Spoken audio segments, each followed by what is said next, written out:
नमस्कार। आज की इस खास चर्चा में हम बायोलॉजी के एक बेहद ज़रूरी chapter chemical coordination and integration की गहराई से पड़ताल करेंगे। हमने पहले समझा है कि nervous system point two point तेज़ कोऑर्डिनेशन तो देता है, लेकिन वो शॉर्ट लिव्ड होता है और शरीर की हर कोशिका तक पहुंच भी नहीं पाता। तो फिर सवाल उठता है कि हमारी बॉडी के जो सेलुलर फंक्शंस हैं वो कंटिन्यूअसली रेगुलेट कैसे होते हैं। बिल्कुल सही सवाल है।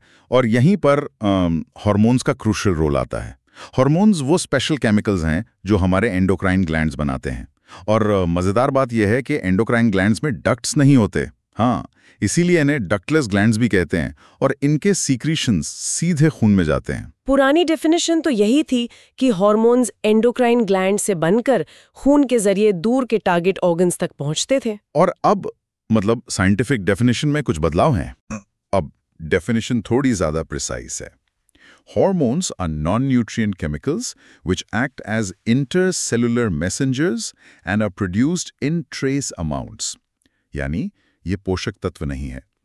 कोशिकाओं के बीच मैसेजेस लेकर जाते हैं और बहुत ही कम मात्रा में बनते हैं, ट्रेस अमाउंट्स में। तो हमारा नर्वस सिस्टम और ये एंडोक्राइन सिस्टम, ये दोनों मिलकर ही शरीर के फिजियोलॉजिकल फंक्शंस को कोऑर्डिनेट और रेगुलेट करते हैं।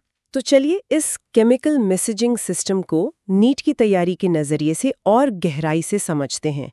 हमारा मिशन है इस चैप्टर के कॉन्सेप्ट्स को आसान बनाना, इनके कनेक्शन समझना और जो ज़रूरी पॉइंट्स हैं उन्हें हाईलाइट करना। तो शुरुआत कहाँ से करें? हमारे एंडोक्राइन सिस्टम के मेन प्लेयर्स कौन-कौन हैं? बिल्कुल। तो हमारे एंडोक्राइन सिस्टम में कई ऑर्गेनाइज्ड एंडोक्राइन ग्लैंड्स हैं, जैसे कि pituitary gland, pineal, thyroid, adrenal, pancreas, parathyroid, thymus और गोनाड्स, मतलब मेल्स में टेस्टिस और फीमेल्स में ओवरी। ये सब शरीर के अलग अलग हिस्सों में मौजूद हैं। इनके अलावा कुछ और ऑर्गन्स भी हैं, जैसे हमारा गैस्ट्रोइंटेस्टाइनल ट्रैक्ट, लिवर, किडनी, यहाँ तक कि हार्ट भी हार्मोन्स बनाते हैं। हम एक एक करके इन पर बात करेंगे, लेकिन शुरुआत करते हैं हाइपोथैलेमस से। टेक्निकली देखा जाए तो ये ग्लैंड नहीं है, ब्रेन का ही हिस्सा है, पर ये पिट्यूटरी ग्लैंड का मास्टर है, उसे कंट्रोल करता है। Okay, master control centre. तो ये हाइपोथैलेमस कैसे पिट्यूटरी को रेगुलेट करता है? मतलब ये रिश्ता कैसा है इन दोनों का? देखिए, हाइपोथैलेमस हमारे फोरब्रेन के डायंसेफ्लॉन का निचला बेसल पार्ट है। इसमें खास न्यूरोसीक्रेटरी सेल्स के ग्रुप्स होते हैं, जिन्हें न्यूक्लियाई कहते हैं। यही न्यूक्लियाई हार्मोन्स बनाते हैं, जो पिट्यूटरी ग्लैंड के हार्मोन सिंथेसिस और सिक्रीशन को कंट्रोल करते हैं। ये हार्मोन्स दो तरह के होते हैं। एक तो रिलीजिंग हार्मोन्स, जो पिट्यूटरी सिक्रीशन को स्टिमुलेट करते हैं, जैसे गोनाडोट्रोफिन रिलीजिंग हार्मोन GnRH। ये पिट्यूटरी को गोनाडोट्रोफिन्स रिलीज करने के लिए सिग्नल देता है। और दूसरे? इनहिबिटिंग वाले। हाँ, दूसरे हैं इनहिबिटिंग हार्मोन्स, जो पिट्यूटरी सिक्रीशन को रोकते हैं, जैसे सोमाटोस्टैटिन। ये हाइपोथैलेमस से निकलकर पिट्यूटरी से ग्रोथ हार्मोन का रिलीज रोकता है। ये हार्मोन्स बनते हाइपोथैलेमस में हैं, फिर नर्व एंडिंग से रिलीज होकर एक स्पेशल पोर्टल सर्कुलेटरी सिस्टम के जरिए एंटीरियर पिट्यूटरी तक पहुंचते हैं और उसे कंट्रोल करते हैं, जबकि पोस्टीरियर पिट्यूटरी वो सीधे हाइपोथैलेमस के न्यूरल कंट्रोल में होती है। अच्छा, तो एंटीरियर और पोस्टीरियर पिट्यूटरी का रेगुलेशन मैकेनिज्म बिल्कुल अलग है। ये जानना जरूरी है। अब पिट्यूटरी ग्लैंड की बात करते हैं, जो सेला टर्सिका नाम की बोनी कैविटी में रहती है। इसके पार्ट्स और हार्मोन्स कौन-कौन से हैं? बिल्कुल। पिट्यूटरी के दो मुख्य भाग हैं, एडिनोहाइपोफाइसिस और न्यूरोहाइपोफाइसिस। एडिनोहाइपोफाइसिस, इसके भी दो हिस्से हैं, पार्स डिस्टालिस और पार्स इंटरमीडिया। पार्स डिस्टालिस को ही हम कॉमनली एंटीरियर पिट्यूटरी कहते हैं। ये 6 मेन हार्मोन्स बनाता है: growth hormone GH, prolactin PRL, thyroid stimulating hormone TSH, adrenocorticotrophic hormone ACTH, luteinizing hormone LH और follicle stimulating hormone FSH। Pars intermedia, जो ह्यूमंस में पार्स डिस्टालिस से लगभग जुड़ा ही होता है, वो सिर्फ एक hormone melanocyte stimulating hormone MSH secrete करता है। ओके, ये 6 हार्मोन्स एंटीरियर पिट्यूटरी से और न्यूरोहाइपोफाइसिस पार्स नर्वोसा, इसे पोस्टीरियर पिट्यूटरी भी कहते हैं। अब ये ध्यान देने वाली बात है कि ये हार्मोन्स बनाता नहीं है। अच्छा, बनाता नहीं? नहीं, ये बस हाइपोथैलेमस में बने ऑक्सीटोसिन और वैसोप्रेसिन, जिसे एंटी डायरेटिक हार्मोन या ADH भी कहते हैं, को स्टोर और रिलीज करता है। ये हार्मोन्स हाइपोथैलेमस से एक्सॉन्स के थ्रू यहाँ आते हैं। ये बहुत इंपॉर्टेंट डिस्टिंक्शन है। चलिए अब इन सभी हार्मोन्स के फंक्शंस थोड़े डिटेल में समझते हैं, खासकर जीएच से जुड़े डिसऑर्डर्स जो नीट के लिए इंपॉर्टेंट है। जरूर। जीएच, ग्रोथ हार्मोन, जैसा नाम से ही पता चल रहा है, ये बॉडी ग्रोथ के लिए जरूरी है। अगर बचपन में ये ज्यादा बन जाए तो जाइगैंटिज्म होता है, मतलब बॉडी बहुत लंबी हो जाती है। और अगर कम बने तो पिट्यूटरी ड्वार्फिज्म यानी बौनापन रह जाता है। अडल्ट्स में अगर जीएच ज्यादा हो जाए तो एक्रोमेगेली नाम की कंडीशन होती है। एक्रोमेगली, उसमें क्या होता है? उसमें चेहरे और शरीर के दूसरे हिस्सों में सीवियर डिस्फिगरमेंट हो सकता है, हड्डियां मोटी हो जाती हैं। काफी सीरियल कंडीशन है ये। अच्छा। PRL, prolactin.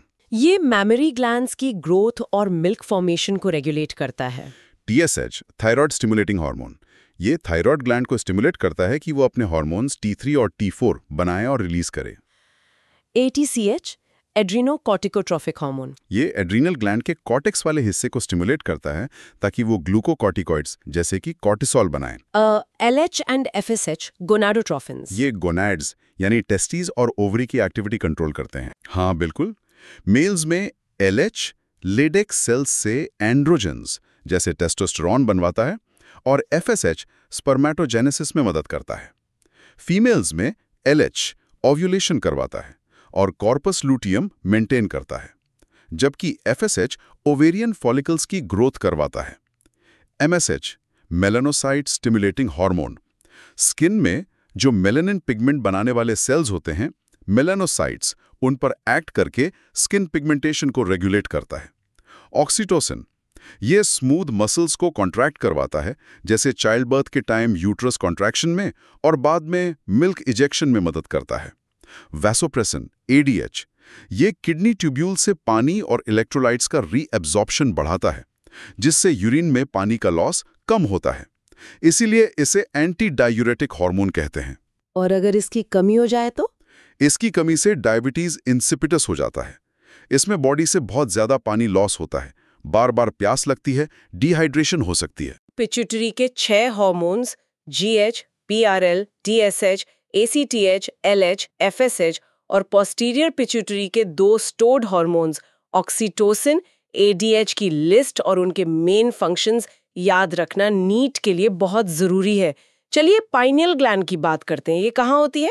फोर ब्रेन के डॉर्सल साइड पर, है ना? हाँ बिल्कुल। पाइनियल ग्लैंड एक छोटा सा ग्लैंड है जो फोरब्रेन के डॉर्सल साइड पर होता है। ये मेलेटोनिन हार्मोन सीक्रेट करता है। Melatonin sleep hormone. हाँ, कॉमनली इसे स्लीप हार्मोन से जोड़ते हैं क्योंकि मेलेटोनिन हमारी बॉडी की 24 आवर साइकिल, जिसे डायर्नल रिदम कहते हैं, उसे मेंटेन करने में की रोल निभाता है। जैसे हमारा sleep wake cycle, body temperature regulation में भी इसका रोल है। इसके अलावा melatonin metabolism, skin pigmentation, menstrual cycle और हमारी डिफेंस कैपेबिलिटी यानी इम्यूनिटी को भी इन्फ्लुएंस करता है। इंटरेस्टिंग।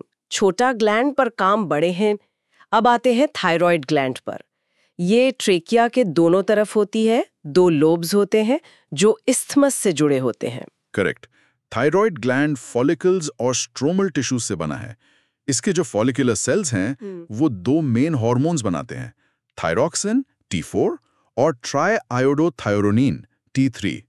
इन हार्मोन्स के नॉर्मल सिंथेसिस के लिए आयोडीन बहुत जरूरी है। और अगर आयोडीन की कमी हो जाए तो गॉइटर सुना है मैंने। हाँ, आयोडीन की कमी से हाइपोथायरॉयडिज्म होता है, जिसमें थायराइड ग्लैंड एनलार्ज हो जाता है, जिसे गॉइटर कहते हैं। और अगर प्रेगनेंसी के दौरान मां को हाइपोथायरॉयडिज्म हो तो ये बच्चे की ग्रोथ और डेवलपमेंट पर बहुत बुरा असर डाल सकता है। इससे क्रिटिनिज्म हो सकता है। क्रिटिनिज्म, इसमें क्या होता है? इसमें बच्चे की ग्रोथ रुक जाती है, स्टंटेड ग्रोथ, मेंटल रिटार्डेशन होता है, लो IQ, एबनॉर्मल स्किन और यहाँ तक कि डेफ म्यूटिज्म भी हो सकता है। अडल्ट वुमेन में हाइपोथायरॉयडिज्म से मेंस्ट्रुअल साइकिल इरेगुलर हो सकता है। और हाइपरथायरॉयडिज्म मतलब जब हार्मोन ज्यादा बनने लगे। हाँ, जब थायराइड ग्लैंड जरूरत से ज्यादा हार्मोन्स बनाने लगे, जैसे ग्लैंड में कैंसर या नोड्यूल्स होने पर, तो हाइपरथायरॉयडिज्म होता है। इसका एक कॉमन फॉर्म है ग्रेव्स डिजीज, जिसे एक्सोफ्थैल्मिक गॉइटर भी कहते हैं। इसमें थायराइड ग्लैंड एनलार्ज हो जाता है, आंखें बाहर निकली हुई सी लगती हैं, protruding eyeballs, basal metabolic rate BMR बढ़ जाता है और वेट लॉस होता है। तो थायराइड हार्मोन्स के मुख्य काम क्या हुए फिर? Metabolism regulation? हाँ, इनका मेन काम बेसल मेटाबॉलिक रेट बीएमआर को रेगुलेट करना है। ये आरबीसी फॉर्मेशन में भी सपोर्ट करते हैं, कार्बोहाइड्रेट, प्रोटीन और फैट के मेटाबॉलिज्म को कंट्रोल करते हैं और वाटर और इलेक्ट्रोलाइट बैलेंस मेंटेन करने में भी हेल्प करते हैं। थायराइड ग्लैंड एक और हार्मोन भी सीक्रेट करता है, थायरोकैल्सिटोनिन या टीसीटी। ये एक प्रोटीन हार्मोन है जो ब्लड कैल्शियम लेवल को कम करता है। कैल्शियम रेगुलेशन की बात आई है तो थायराइड के पीछे जो पैराथायराइड ग्लैंड्स होती हैं, उनका क्या रोल है? टीसीटी तो कैल्शियम कम करता है। बिल्कुल सही पॉइंट। थायराइड ग्लैंड के पीछे उसी के लोब्स में धंसी हुई 4 छोटी पैराथायराइड ग्लैंड्स होती हैं। ये एक peptide hormone, parathyroid hormone PTH secrete करती हैं। पीटीएच का काम टीसीटी के बिल्कुल उलट है। ये ब्लड में कैल्शियम Ca2+ लेवल्स को बढ़ाता है। ये एक हाइपरकैल्सीमिक हार्मोन है। अच्छा, तो ये कैल्शियम लेवल्स बढ़ाता कैसे है? पीटीएच हड्डियों पर एक्ट करता है और उनमें से कैल्शियम निकालने की प्रोसेस, जिसे बोन रिजॉर्प्शन या डीमिनरलाइजेशन कहते हैं, उसे स्टिमुलेट करता है। ये किडनी ट्यूब्यूल से Ca2+ का रीएब्जॉर्प्शन भी बढ़ाता है और डाइजेस्टेड फूड से Ca2+ का एब्जॉर्प्शन भी इंक्रीज करता है। तो देखा जाए तो टीसीटी कैल्शियम कम करता है और पीटीएच कैल्शियम बढ़ाता है। ये दोनों मिलकर बॉडी में कैल्शियम का बैलेंस बहुत फाइनली मेंटेन करते हैं। वो कितना जरूरी है ये बैलेंस। अब इम्यून सिस्टम से जुड़े ग्लैंड थाइमस की बात करते हैं। ये कहाँ होता है और इसका फंक्शन क्या है? थाइमस ग्लैंड एक लोब्यूलर स्ट्रक्चर है जो लंग्स के बीच, स्टर्नम यानी ब्रेस्ट बोन के पीछे, हार्ट के पास होता है। ये इम्यून सिस्टम के डेवलपमेंट में, खासकर बचपन में, बहुत इंपॉर्टेंट रोल निभाता है। थाइमस थाइमोसिन्स नाम के पेप्टाइड हार्मोन सिक्रीट करता है। थाइमोसिन्स, ये क्या करते हैं? थाइमोसिन्स टी लिम्फोसाइट्स की डिफरेंशिएशन यानी मैचुरेशन में हेल्प करते हैं और टी लिम्फोसाइट्स हमें सेल मीडिएटेड इम्यूनिटी देते हैं। थाइमोसिन्स एंटीबॉडीज प्रोडक्शन को भी प्रमोट करते हैं, जो ह्यूमरल इम्यूनिटी के लिए जरूरी है। मैंने सुना है कि उम्र के साथ थाइमस का साइज कम हो जाता है। हाँ, ये बिल्कुल सही है। जैसे जैसे उम्र बढ़ती है, थाइमस डीजनरेट होता जाता है, छोटा होता जाता है। इससे थाइमोसिन का प्रोडक्शन कम हो जाता है। यही एक वजह है कि बूढ़े लोगों का इम्यून रिस्पॉन्स अक्सर वीक हो जाता है। ओके, अगला स्टेशन है एड्रीनल ग्लैंड, जो किडनी के ऊपर टोपी की तरह मौजूद है। इनके 2 पार्ट सुने हैं, एड्रीनल मेड्यूला और एड्रीनल कॉर्टेक्स। करेक्ट।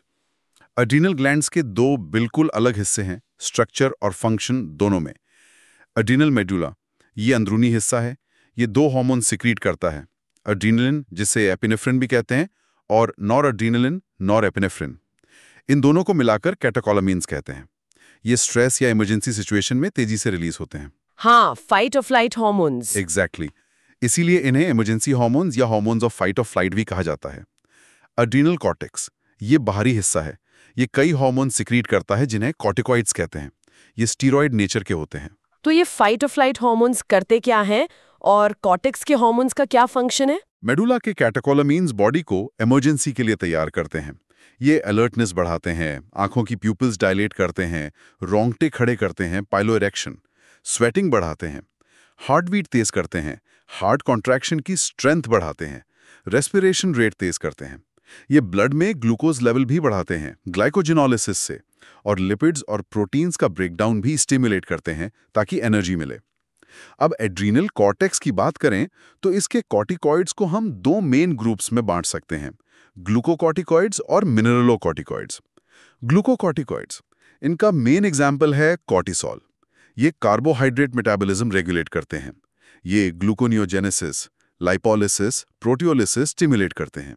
ग्लूकोनियोजेनेसिस मतलब? अच्छा, नॉन कार्बोहाइड्रेट सोर्सेज से ग्लूकोल बनाना। ये अमीनो एसिड अपटेक और यूटिलाइजेशन को इनिबिट करते हैं। कॉर्टिसोल कार्डियोवैस्कुलर सिस्टम और किडनी फंक्शंस को मेंटेन करने में भी मदद करता है। इंपॉर्टेंटली, ये एंटी इन्फ्लेमेटरी रिएक्शन देता है और इम्यून रिस्पॉन्स को सप्रेस करता है। अच्छा, इम्यून सप्रेशन भी। हाँ, कॉर्टिसोल आरबीसी प्रोडक्शन भी स्टिमुलेट करता है। अगर एड्रीनल कॉर्टेक्स कम हार्मोन्स बनाएं तो एडिसन्स डिजीज हो सकती है, जिसमें वीकनेस और फटीग होती है। मिनरलोकॉर्टिकॉइड्स, इनका मेन एग्जाम्पल है एल्डोस्टेरॉन। जैसा नाम से पता चल रहा है, ये मिनरल्स मतलब इलेक्ट्रोलाइट्स और वाटर बैलेंस रेगुलेट करते हैं।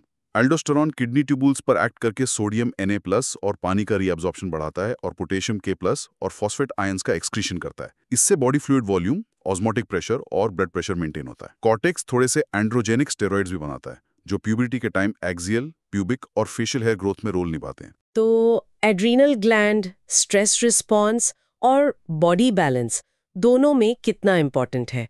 अब आते हैं पैंक्रियाज पर। ये तो ड्यूअल ग्लैंड है ना? एक्सोक्राइन भी और एंडोक्राइन भी। एग्जैक्टली। पैंक्रियाज एक कॉम्पोजिट ग्लैंड है। इसका एक्सोक्राइन पार्ट डाइजेस्टिव एंजाइम्स बनाता है और endocrine part hormones. Endocrine part है आइलेट्स ऑफ लैंगरहैंस। इसमें लाखों आइलेट्स होते हैं और हर आइलेट में मुख्य 2 तरह के सेल्स होते हैं। अल्फा सेल्स जो ग्लूकागॉन बनाते हैं और बीटा सेल्स जो इंसुलिन बनाते हैं। इंसुलिन और ग्लूकोगॉन, हाँ ये नाम तो बहुत कॉमन है, खासकर डायबिटीज के कॉन्टेक्स्ट में। ये ब्लड ग्लूकोज लेवल कैसे कंट्रोल करते हैं? ये दोनों मिलकर ब्लड ग्लूकोज होम्योस्टेसिस मेंटेन करते हैं, लेकिन इनका एक्शन बिल्कुल ऑपोजिट है। ग्लूकागॉन अल्फा सेल से बनता है। ये ब्लड ग्लूकोज लेवल को बढ़ाता है। ये एक हाइपरग्लाइसेमिक हार्मोन है। हाइपरग्लाइसेमिक कैसे? ये मेनली लिवर सेल्स हेपाटोसाइट्स पर एक्ट करता है और वहां स्टोर्ड ग्लाइकोजन को ग्लूकोज में तोड़ता है, ग्लाइकोजेनेलाइसिस। ये ग्लूकोनियोजेनेसिस को भी स्टिमुलेट करता है। साथ ही ये सेल्स द्वारा ग्लूकोज अपटेक और यूटिलाइजेशन को कम करता है। इंसुलिन बीटा सेल से ये ब्लड ग्लूकोज लेवल को कम करता है। ये एक हाइपोग्लाइसीमिक हार्मोन है। ये हेपाटोसाइट्स और एडिपोसाइट्स फैट सेल्स पर एक्ट करके सेलुलर ग्लूकोज अपटेक और यूटिलाइजेशन को तेजी से बढ़ाता है। अच्छा, तो ये सेल्स को ग्लूकोज लेने में मदद करता है। हाँ बिल्कुल। एनालॉजी, इंसुलिन उस चाबी की तरह है जो सेल्स का दरवाजा खोलती है ताकि ग्लूकोज अंदर जा सके और एनर्जी के लिए यूज हो सके। इंसुलिन लिवर और मसल्स में ग्लूकोज को ग्लाइकोजन में कन्वर्ट करने की प्रोसेस ग्लाइकोजेनेसिस को भी स्टिमुलेट करता है। और अगर ये बैलेंस बिगड़ जाए, जैसे इंसुलिन ठीक से काम ना करे या कम बने, तब डायबिटीज मेलिटस। हाँ, लंबे समय तक ब्लड ग्लूकोज लेवल हाई रहने हाइपरग्लाइसीमिया से डायबिटीज मेलिटस डिसऑर्डर हो जाता है। इसमें यूरिन के साथ ग्लूकोज लॉस होता है और बॉडी एनर्जी के लिए फैट यूज करने लगती है, जिससे हार्मफुल कीटोन बॉडीज बन सकती हैं, कीटोसिस। इंसुलिन थेरेपी से डायबिटिक पेशेंट्स को मैनेज किया जाता है। ठीक है, अब बात करते हैं प्राइमरी सेक्स ऑर्गन्स की, जो एंडोक्राइन फंक्शन भी करते हैं। गोनैड्स यानी टेस्टिस और ओवरी। सही। गोनैड्स का डुअल फंक्शन है, गमीट प्रोडक्शन और हार्मोन प्रोडक्शन। टेस्टिस मेल्स ये स्क्रोटल सैक में होते हैं। इनमें सेमिनिफेरस ट्यूब्यूल्स के बीच में लेडिक सेल्स या इंटरस्टिशियल सेल्स होते हैं। यही सेल्स एंड्रोजन्स ग्रुप के हार्मोन्स मेनली टेस्टोस्टेरोन बनाते हैं। टेस्टोस्टेरोन के फंक्शंस क्या है? टेस्टोस्टेरोन मेल रिप्रोडक्टिव ऑर्गन्स जैसे epididymis, vas deferens, seminal vesicles, prostate gland etcetera के डेवलपमेंट, मैचुरेशन और फंक्शन को रेगुलेट करता है। ये मेल सेकेंडरी सेक्सुअल कैरेक्टर्स जैसे muscular growth, facial axillary hair growth, aggressiveness, deep voice के लिए रिस्पॉन्सिबल है। ये स्पर्माटोजेनेसिस यानी स्पर्म फॉर्मेशन के प्रोसेस को स्टिमुलेट करता है और मेल सेक्सुअल बिहेवियर, लिबिडो को इन्फ्लुएंस करता है। इसका प्रोटीन और कार्बोहाइड्रेट मेटाबॉलिज्म पर एनाबॉलिक इफेक्ट भी होता है। ओवरी फीमेल्स ये एब्डोमेन में होती हैं। ओवरी 2 मेन स्टेरॉइड हार्मोन्स बनाती हैं, एस्ट्रोजन और प्रोजेस्ट्रॉन। ओवरी में जो ओवेरियन फॉलिकल्स ग्रो करते हैं वो मेनली एस्ट्रोजन बनाते और सीक्रेट करते हैं। ओव्यूलेशन के बाद जो रप्चर्ड फॉलिकल बचता है वो कॉर्पस लूडियम में कन्वर्ट हो जाता है और ये स्ट्रक्चर मेनली प्रोजेस्ट्रॉन सीक्रेट करता है। एस्ट्रोजन और प्रोजेस्ट्रॉन के रोल्स क्या है? ईस्ट्रोजन इसके बहुत सारे फंक्शंस हैं। फीमेल सेकेंडरी सेक्स ऑर्गन्स की ग्रोथ और एक्टिविटीज, ग्रोइंग ओवेरियन फॉलिकल्स का development, female secondary sex characters जैसे high pitch voice, mammary gland development को स्टिमुलेट करता है। ये फीमेल सेक्सुअल बिहेवियर को भी रेगुलेट करता है। प्रोजेस्ट्रॉन इसका मेन रोल प्रेगनेंसी को सपोर्ट करना है। ये मैमरी ग्लैंड्स पर एक्ट करके मिल्क सीक्रेटिंग स्ट्रक्चर्स एल्वियोलाई के फॉर्मेशन और मिल्क सीक्रेशन को स्टिमुलेट करता है। इसे प्रेगनेंसी हार्मोन भी कहते हैं। ग्लैंड्स के अलावा आपने शुरू में कहा था कि हार्ट, किडनी, जीआई ट्रैक्ट जैसे ऑर्गन्स भी हार्मोन्स बनाते हैं। ये कौन से हैं और क्या करते हैं? ये थोड़ा अनएक्सपेक्टेड है। हाँ, ये भी इंटरेस्टिंग है कि डेडिकेटेड एंडोक्राइन ग्लैंड्स के अलावा भी हार्मोन प्रोडक्शन होता है। नॉन एंडोक्राइन टिश्यूज से भी हार्मोन्स आते हैं। हार्ट की atrial wall atrial natriuretic factor ANF नाम का पेप्टाइन हार्मोन बनाती है। जब ब्लड प्रेशर बढ़ता है तो ANF रिलीज होता है। ANF क्या करता है? ये ब्लड वेसल्स को डायलेट करता है, जिससे ब्लड प्रेशर कम होता है। ये अल्डोस्टेरोन के एक्शन के ऑपोजिट काम करता है, जो BP बढ़ाता है। किडनी के जक्स्ट्रा ग्लोमेरुलर सेल्स एरिथ्रोपोएटिन नाम का पेप्टाइड हार्मोन बनाते हैं। ये एरिथ्रोपोइसिस यानी RBC फॉर्मेशन को स्टिमुलेट करता है। अच्छा, किडनी और RBC फॉर्मेशन। हाँ, गैस्ट्रोइंटेस्टाइनल ट्रैक्ट। जीआई ट्रैक्ट के अलग अलग पार्ट्स में मौजूद एंडोक्राइन सेल्स कई पेप्टाइड हार्मोन्स बनाते हैं जो डाइजेशन रेगुलेट करते हैं। 4 मेजर हार्मोन्स हैं। गैस्ट्रिन, ये स्टमक की गैस्ट्रिक ग्लैंड्स पर एक्ट करके एचसीएल और पेप्सिनोजन सिक्रीशन स्टिम्युलेट करता है। सीक्रेटिन, ये पैंक्रियाज के एक्सोक्राइन पार्ट पर एक्ट करके वाटर और बाइकार्बोनेट आयंस का सिक्रीशन स्टिम्युलेट करता है। कोलिसिस्टोकाइनिन, सीसीके, ये पैंक्रियाज और गॉल ब्लैडर दोनों पर एक्ट करके पैंक्रियाटिक एंजाइम्स और बाइल जूस का सीक्रेशन स्टिम्युलेट करता है। गैस्ट्रिक इनहिबिटरी पेप्टाइड, जीआईपी, ये गैस्ट्रिक सीक्रेशन और मोटिलिटी को इनहिबिट करता है। ग्रोथ फैक्टर्स, इनके अलावा कई non endocrine tissues growth factors secret करते हैं। ये नॉर्मल टिश्यू ग्रोथ और उनकी रिपेयरिंग या रीजनरेशन के लिए एसेंशियल हैं। वाओ, तो हार्मोन सिस्टम कितना फैला हुआ है। मतलब डेडिकेटेड ग्लैंड्स के अलावा भी बहुत कुछ चल रहा है। अब सबसे क्रूशियल पार्ट पर आते हैं। ये हार्मोन्स अपने टारगेट टिश्यूज पर काम कैसे करते हैं, इनका मैकेनिज्म ऑफ एक्शन क्या है। Here's where it gets really interesting. बिल्कुल, हार्मोन्स हवा में काम नहीं करते। वो टारगेट टिश्यूज में मौजूद स्पेसिफिक प्रोटीन से बाइंड करते हैं जिन्हें हार्मोन रिसेप्टर्स कहा जाता है। हर रिसेप्टर एक खास हार्मोन के लिए स्पेसिफिक होता है, जैसे एक ताले के लिए एक खास चाबी। हार्मोन रिसेप्टर्स टारगेट सेल्स की सेल मेम्ब्रेन पर भी हो सकते हैं और सेल के अंदर, इंट्रासेल्युलर भी, ज्यादातर न्यूक्लियस में। जब हार्मोन रिसेप्टर से बाइंड करता है तो हार्मोन रिसेप्टर कॉम्प्लेक्स बनता है और यहीं से सेल के अंदर बायोकेमिकल चेंजेस की सीरीज शुरू होती है जो टारगेट टिश्यू में फिजियोलॉजिकल रिस्पॉन्स लाती है। 2 मेन तरह के मैकेनिज्म्स होते हैं बेस्ड ऑन हार्मोन की केमिकल नेचर। अच्छा, पहला मैकेनिज्म क्या है? Membrane bound receptors. ये रिसेप्टर्स टारगेट सेल की मेम्ब्रेन पर होते हैं। पेप्टाइड, पॉलीपेप्टाइड, प्रोटीन हार्मोन्स जैसे insulin, glucagon, pituitary hormones, hypothalamic hormones, इनसे बाइंड करते हैं। ये हार्मोन्स सेल के अंदर नहीं जाते। रिसेप्टर से बाइंडिंग के बाद ये एक सिग्नल देते हैं जिससे सेल के अंदर सेकेंड मैसेंजर्स जनरेट होते हैं। सेकेंड मैसेंजर्स जैसे cyclic AMP, cAMP, IP3, inositol triphosphate, Ca++ ions वगैरह। ये सेकेंड मैसेंजर्स फिर सेल के अंदर के बायोकेमिकल पाथवेज को एक्टिवेट या डीएक्टिवेट करते हैं जिससे सेलुलर मेटाबॉलिज्म रेगुलेट होता है। एनालॉजी, ये हार्मोन्स दरवाजे पर दस्तक बाइंडिंग देकर मैसेज सेकेंड मैसेंजर अंदर भेजते हैं। ओके, ये हुआ पेप्टाइड हार्मोन्स के लिए। और दूसरा मैकेनिज्म? Intracellular receptors. ये रिसेप्टर्स सेल के अंदर होते हैं, ज्यादातर न्यूक्लियस में, nuclear receptors. Steroid hormones, cortisol, testosterone, oestrogen, progesterone और iodothyronines, thyroid hormones T3, T4 इस मैकेनिज्म से काम करते हैं। ये हार्मोन्स लिपिड सॉल्युबल होते हैं, इसलिए सेल मेम्ब्रेन को आसानी से क्रॉस करके सेल के अंदर जा सकते हैं। अंदर जाकर ये साइटोप्लाज्म या न्यूक्लियस में मौजूद रिसेप्टर से बाइंड करते हैं। ये हार्मोन रिसेप्टर कॉम्प्लेक्स सीधे न्यूक्लियस में जाकर जीनोम, डीएनए से इंटरैक्ट करता है।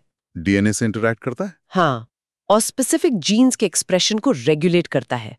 मतलब कौन से प्रोटीन बनेंगे या नहीं बनेंगे उसे कंट्रोल करता है। इस तरह ये क्रोमोसोम फंक्शन को चेंज करके फिजियोलॉजिकल और डेवलपमेंटल इफेक्ट्स लाते हैं। एनालॉजी, इन हार्मोन्स के पास घर में घुसने की चाबी लिपिड सॉल्युबिलिटी होती है और ये अंदर जाकर घर के ब्लूप्रिंट जीनोम में बदलाव करके काम करवाते हैं। तो केमिकल नेचर के हिसाब से हार्मोन्स के ग्रुप्स क्या हुए और ये मैकेनिज्म से कैसे रिलेटेड है? मेनली 4 ग्रुप्स में क्लासिफाई कर सकते हैं।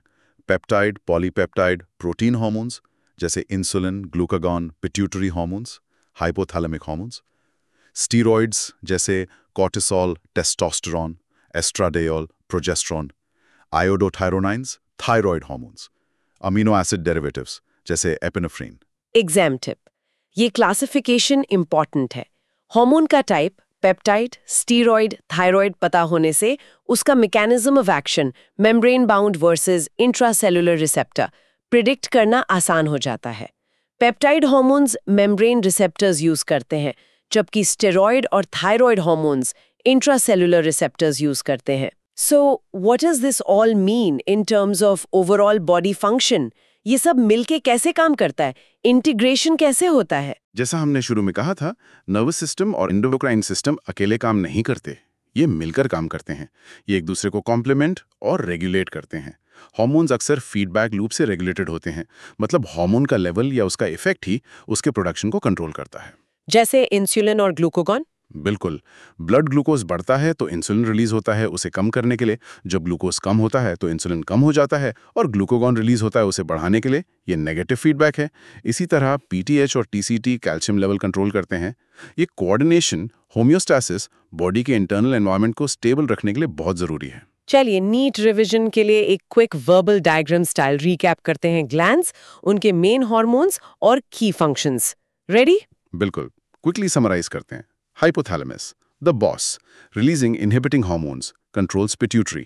Okay. Pituitary, ANT, GH, PRL, TSH, ACTH, LH, FSH, growth, metabolism, glands, gonads, control, post, oxytocin, ADH, contraction, water balance.